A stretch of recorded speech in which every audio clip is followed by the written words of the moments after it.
Ayan, so tayo po ay magluluto ng adobong sitaw. So, hindi ko na umpisahan pero bawang pa rin naman po itong akin pong niluluto. Kaya, gigisahin lamang po natin ang atin pong bawang.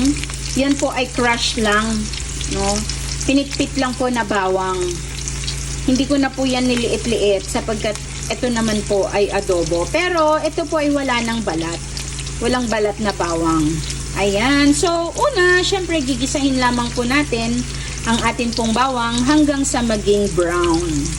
Then, after po nyan, isusunod na rin po ang atin pong sibuyas. Yan. Gigisahin lamang din po natin yan hanggang sa maging translucent yung atin pong sibuyas. At habang aking iginigisa ang akin pong sibuyas, gusto ko po inilalagay na po yung aking ibang aromatics like dahon ng laurel, dahil adobo nga po yan, dahon ng laurel, at ang akin pong paminta. Ayan. So, pamintang buo, pamintang durog, pamintang powder. Anong pamintaman po ang ilagay natin, pwedeng-pwede. So, ganyan. Alam niyo po kung bakit ko po inilalagay na yung dahon ng laurel sa akin pong paggigisa? Para lumabas na po yung kanyang aroma. Habang tumatagal po yung atin pong paggigisa, lumalabas po yung aroma. Ganun po pag dry. Dapat inuuna po nating inilalagay. Umpisa pa lamang ng atin pong pagluluto. Ayan. Then, isusunod na po natin yung atin pong mga pangsahog na karne. Ayan. So, yan po ay parboiled na meat.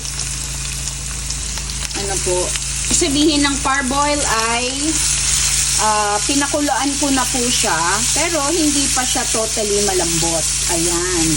So, igigisa lamang po natin yung akin pong pangsahog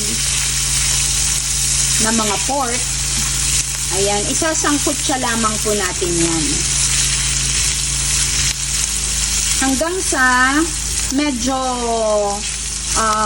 maging brownish na po yung kulay niya. Kasi mas masarap po sa atin pong sahog yung medyo nagba-brown-brown na. Ibig sabihin, nasangkot siya na po na maigi ang atin pong karne. Kapag sangkotsyado na ang atin pong mga pork, ayan. So, nagba-brownish na po siya. Kaya, ang susunod ko pong ilalagay ay hindi muna yung gulay. Lalagyan ko na po siya ng akin pong mga liquid seasoning. Like, toyo, suka. Dahil adobo yan. Alam nyo po ang inilalagay ko po na suka. Ayan, tumatalsik-talsik pa. Ang nilalagay ko pong suka dito ay sukang Iloco. Kaya, ganyan po yung kulay niya. Kasi parang brown. Yung kulay. Pero pinagsama ko na po dyan yung suka at ang aking toyo. Ayan. So, hahayaan ko lamang po dyan lang yan na kumulo para yung suka ay maluto. So, balikan na lamang po natin. Ayan. So, ito na po yung best time na ilalagay na po natin ang aking sitaw. Ayan. Ayan. Ilalagay na po natin ang ating mga sitaw. Grabe, no? Ayan. So, ganyan lamang po yan. Halo-haluin lamang natin ang ating sitaw hanggang sa siya ay maluto. Ayan. So, mamaya na ako maglalagay ng panibagong yung sabaw. Lalagyan ko lamang po ito ng konting tubig para naman po yung akin pong sitaw ay maluto. Ilalagay din po tayo ng asukal, syempre, pang balance ng lasa. Then, ilalagay ko lang po yung aking pong mga half cup lang po yan na tubig. Yan, haluin lamang natin.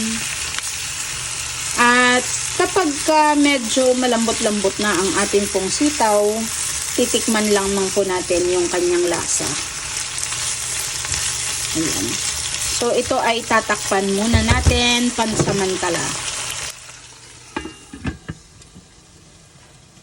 Ayan. So, titignan na natin. Ayan. Medyo malambot na ang ating tawag na sitaw. Ngayon, titikman na po natin. Kasi ayaw ko naman ng overcook na sitaw. Gusto ko medyo crunchy. Tikman na natin. Konti lang yung sabaw. Parang mantika na lang yung naiwan. Tikman natin.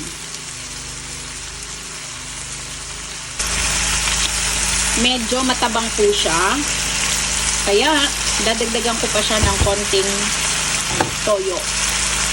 Konti lang. Yun. That's perfect. Then, pakuluin lamang po natin yan ng konti at papatayin na natin ang ating kalan. Kasi, sabi ko nga kanina, ayaw ko po na overcook ang aking sitaw. Gusto ko, meron pa siyang crunch pag ninuya mo siya. So, hintayin na lang po natin. Ayan, konti na lang at ating titikman dahil malakas naman po ang aking apoy at kumulo na po siya agad. Tikman na natin. Yan. Perfect. Masarap. Masarap na siya. Ayan. So, ganun lamang po ang aking pagluluto ng aking adobong sitaw. Ayan na. Patayin na po natin. Yan na ang aking adobong sitaw. Okay? So, ano pang hinihintay po natin? Tara na, kain na po tayo. Bye!